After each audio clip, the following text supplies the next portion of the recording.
राम राम जी सभी को। स्वागत है आपका फिर से हमारे चैनल में। आशा करती हूँ आप सभी कुशल मंगल होंगे। चलिए वीडियो में आगे बढ़ते हैं एक नई कहानी के साथ।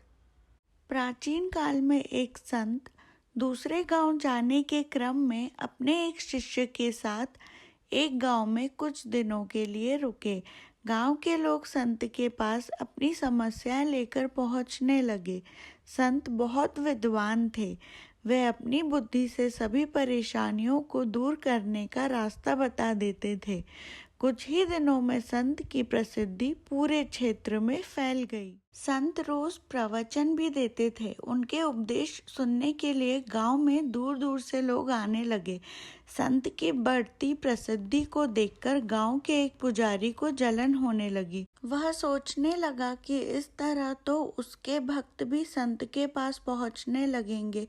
पुजारी जलन की वजह से संत को शत्रु मानने लगा था।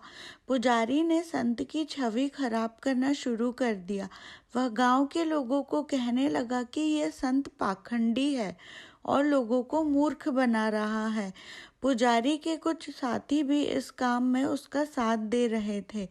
एक दिन संत के शिष्य ने गांव में अपने गुरु की बुराई सुनी तो वह क्रोधित हो गया। शिष्य तुरंत ही गुरु के पास पहुंचा और गांव में हो रही बुराई के बारे में बताया। संत ने शिष्य की बातें सुनी और कहा कि हमें इन बातों पर ध्यान नहीं देना चाहिए।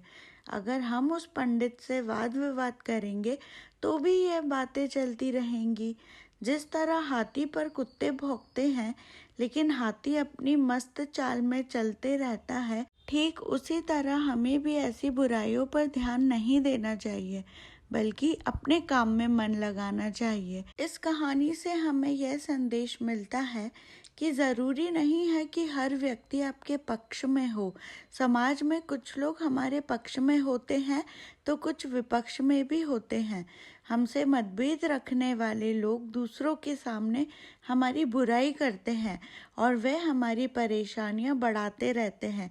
ऐसी स्थिति में हमें निंदाओं से विचलित हुए बिना अपना काम करते रहना चाहिए। आशा करती हूँ कि आपको आज की कहानी अच्छी लगी होगी।